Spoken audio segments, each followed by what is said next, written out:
So, hi, I'm James. I run Dirt Don't Hurt, a backyard composting consultation business. And this is my foreman, Monkey. So, composting is the process of organic material, so like food, coffee, paper, breaking back down into the earth, into the biological form that it was before it became the food and the wood and the tree to make the plants or to make the paper or anything like that. Just the compost naturally happens with the microorganisms in the soil and in the air to decompose the material back into soil. Do you want to go into any of like the nerdy biological processes of how that works, or should we get into that when we talk about the different strategies?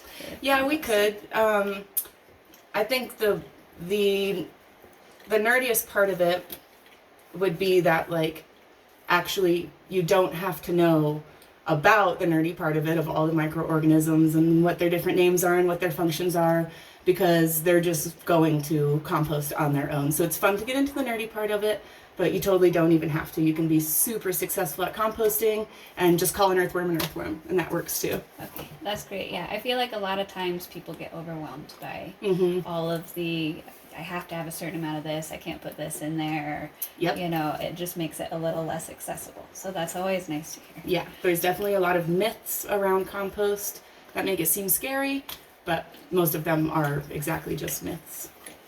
All right, so if somebody is currently putting most of their scraps in the landfill, what happens doing that versus composting?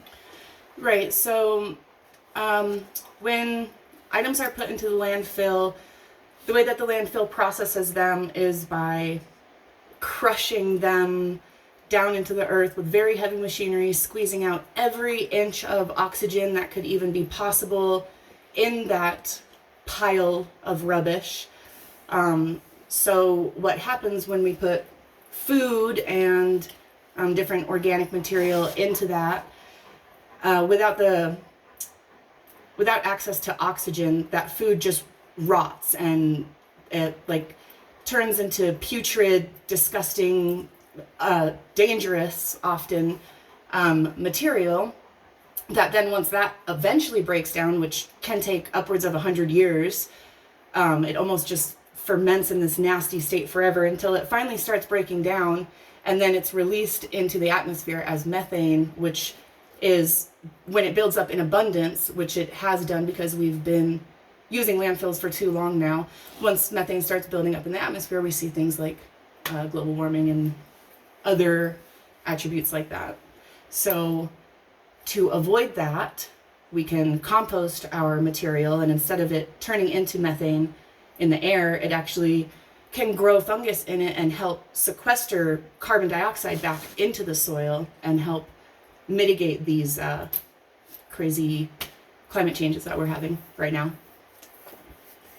All right. Well, that kind of covers what's the purpose of composting. Kind of. Yeah. Just to be a good earthling too. Right. Every little bit counts. You can fill an Olympic-sized pool one drop at a time. We don't have to always be dumping buckets full of our energy into this. If we can just find one little thing to do every day, earth conscious, and tossing your apple core into your worm bin, I mean, how much time did that take? That's so easy. Right. Alrighty.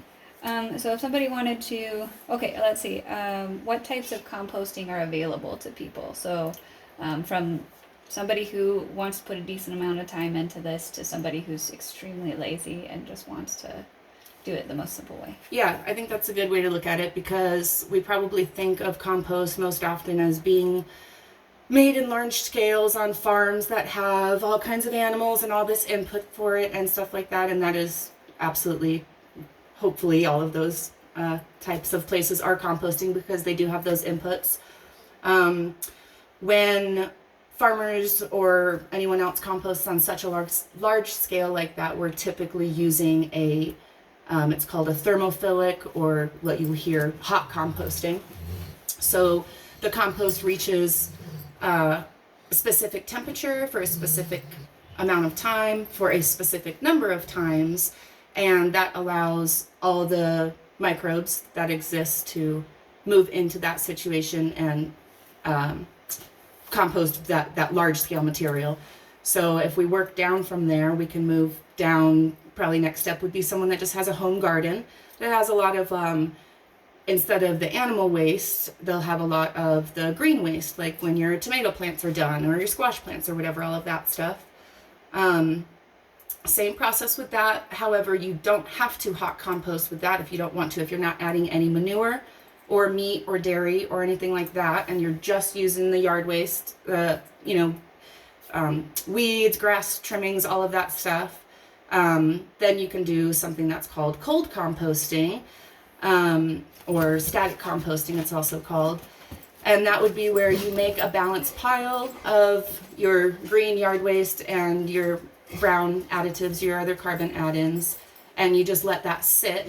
Those processes usually take upwards of 1 year, typically a couple years, depending on how balanced your pile was when you first made it. And then moving down from there, we can go smaller. Say you just had a small garden, or you don't have a garden, you just have a few weeds and you just don't want to add them to the landfill. There's a series of, like you could use a 5-gallon bucket and fill those up, and you can either make them into some kind of fermented liquid fertilizer composting methods, or you can also just use the small bin and some kind of turning device and slowly turn that into compost. And even if you're not gardening, when you're done with it, just dump it on the ground. The earth will be so happy for you. And then moving down from there, if you don't want to do any of that work and you still want to compost, you can use a worm bucket, which can be made literally any size that you can imagine out of any bucket that you can imagine. You can use a coffee bin, you can use a broken vacuum cylinder, literally anything that can hold material in it can be turned into a worm bin. And worm bins don't need any of the turning. There's not, it's essentially a cold composting process, but you don't have to mitigate it at all because of the presence of the earthworms in the bin.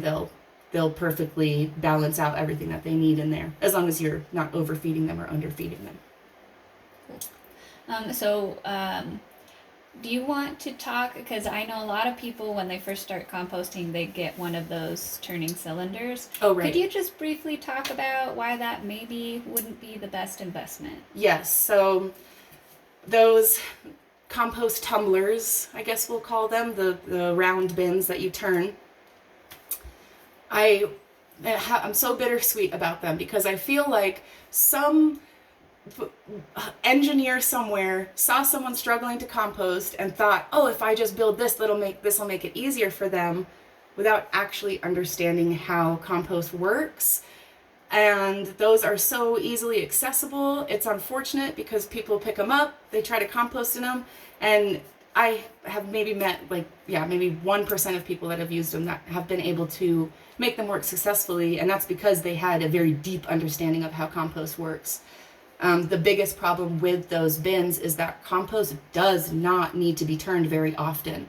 In a thermophilic cycle like I was talking about, max you turn it 3 times. In the cold composting cycle, you don't turn it at all. Worm bin, no turning. The only time that you would need to turn is in the liquid type of composting I was talking about, which is just a whole nother tangent. But yeah, they encourage you to turn them too much. Usually because of the plastic material that they're built out of and the different ventilation systems that they put on there, they either dry out too much or they stay too wet. They turn really stagnant and nasty inside. And then because they're so closed off and with no access to the ground or any of the microbiology that might be blowing in through the air, it really is absent of any of the microorganisms in there that you need to produce a healthy finished compost. So don't feel bad if you can't get those to work. Just try an easier method, I promise. There's easier ones. Okay, cool. Yeah, I know a lot of folks that's how they try to start composting, and it's just like, well, I guess I can't compost. Yeah, it's a bummer, and that's just, broken system. They're trying to trick you into not being sustainable because they can't tax sustainability. So if somebody is wants to start composting but is not interested or doesn't have the space to compost in their yards or in their homes, what would you recommend?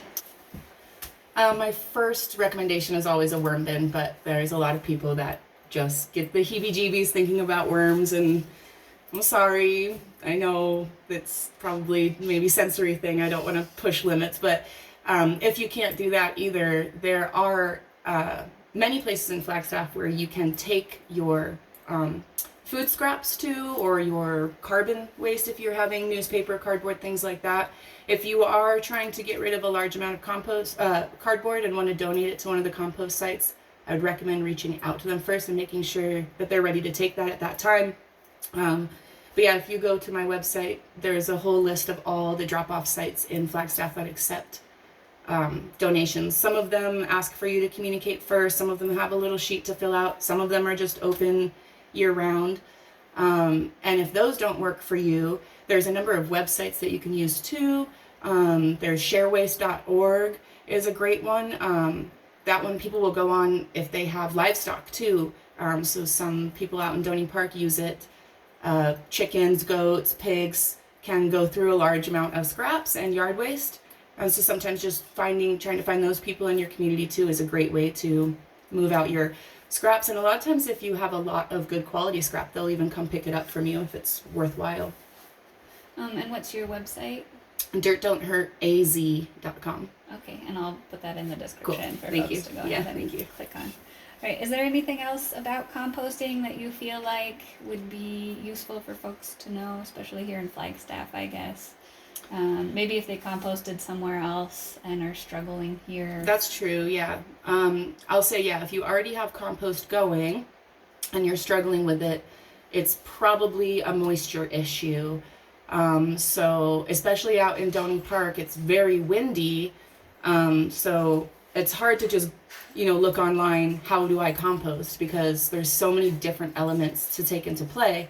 So with the wind here in Donny Park, I mitigate that by lining the outside of my compost bin with cardboard so that the wind doesn't rush through and suck all the moisture out. And, sometimes it would just be adjusting a recipe to add a little bit more moisture than you would have anywhere else. Or sometimes maybe you have to hit it with the hose if it's been an especially hot period. And then on the flip, during our winters, we can get very cold and we can get a lot of snow. And so during those times, I would recommend just, if you're using a cold composting system, to keep it covered. If you're using a hot composting system, just up your nitrogen to make sure the pile stays nice and warm. Other than that, I would say I would want to touch on some other just like bigger myths. Like, I think the main thing people hear is like you can't compost onion and garlic, or bread or pasta or meat or dairy. And I just want to say, I guess the best way to think about it is if it came out of the earth naturally, it can absolutely be broken back down into the earth naturally. So as long as there's not a bunch of synthetic product in what you're trying to compost, everything can be composted in some way or another. And if somebody wanted to, if they wanted to look into resources in order to figure out how to properly compost those things, would they go ahead and visit your website? And yeah, so I offer a couple of options. I either have consultations where it's kind of a more involved process, and I help you either build your compost from the ground up or completely doctor your pile or bin, whatever, if you already have something going. But then I also offer, I just call counseling. So if you have some quick questions, you're really not understanding what this or that means, you heard this or that online and you want it straightened up, we can do just like a quick 30-minute conversation or even just a quick email back and forth, and all those options are available on my website. Okay, wonderful. Yeah, there's so many different styles of composting that I didn't touch on also. Just literally, probably hundreds of styles of composting that are going on around the world, and America is like the only one not involved. Yeah, we're like the only ones being a stick in the mud over here. Like, we're afraid of our own waste or something. It's like everyone creates waste. We just need to, we can accept that now. We all produce waste. We all poop and pee. We all eat food. We have to stay alive. There's so, like, we can tackle this on our own. We don't need to pay people to bury our waste in the ground so that it eventually destroys the earth. We can do it better. That's a totally fair point. Yeah. And I guess just to finish up, so if somebody does have a compost pile, or a mulch pile, so at the end of all of that, what do you get that's beneficial? So at a finished compost pile, like, what are the applications of that? So with a finished compost pile, you can, if you're gardening, obviously use it in your garden. Or if not, you can just add it back to any of the plants around your property. Or if you just live on a dirt lot, start throwing it on the ground with some mulch on top, and you'll see the improvements in that immediately. Or I shouldn't say immediately, but within the next season. Because what happens in a finished compost, a complete finished compost, like I said, there's ways, especially in those tumbler bins, that what you might get might look like compost, but without having the life in it, it's not the same. So we'll call it a complete finished compost. The presence of the microorganisms in that actually have this superpower to be able to go into your dirt, into your clay, into your compacted ground, whatever you want to call it, and they go down there and they can break up different minerals that have been locked into rocks and different things in certain ways, and they can release all the nutrients that all the plants on earth need just by being present. You don't need to add fertilizer. Every nutrient that every plant needs is available in the ground already. It's just locked up because of compaction, or drought also causes compaction. Mainly compaction is locking it up.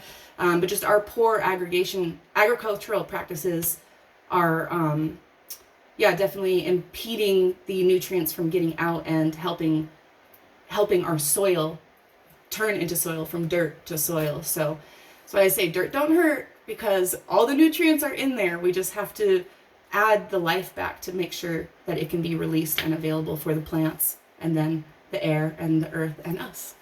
Wonderful. Thank you so much. Yeah, definitely. On the worm bin, a lot of people just have questions about feeding a worm bin, and how much food it can actually process. So in a worm bin this size, you would just imagine, like, if I have this much worms in there, if you got all the worms out of the bin and put them in a ball in your hand, then they can eat that much food in about a 24-hour window. And that is if your bin is in absolutely perfect conditions, which it doesn't need to be to work properly. So even though that is kind of like your general rule of 1-to-1, you still just have to observe how your worms are doing. So I'll show you in this bin, which I just upcycled an old t-shirt as the cover for the bin. They just need something breathable. You don't have to buy fancy stuff, guys. Just reuse what you have. So in this bin, you always want to give them shelter from the light, and they need a nice bit of carbon to take down if they need more of it.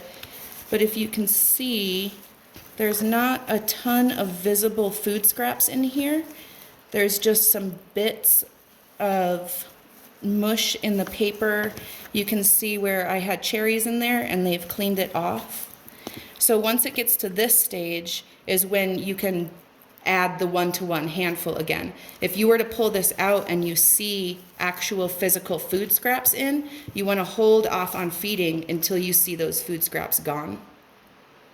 So I always recommend to just throw your food scraps in the freezer until they get to this point. You can see on the avocado, on the avocado seed, there's essentially no meat at all of the fruit left.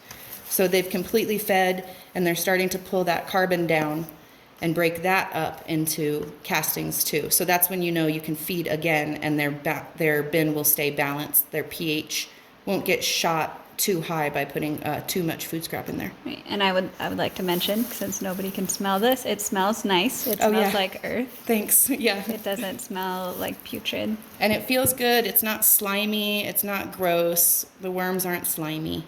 They're sweet. Yeah.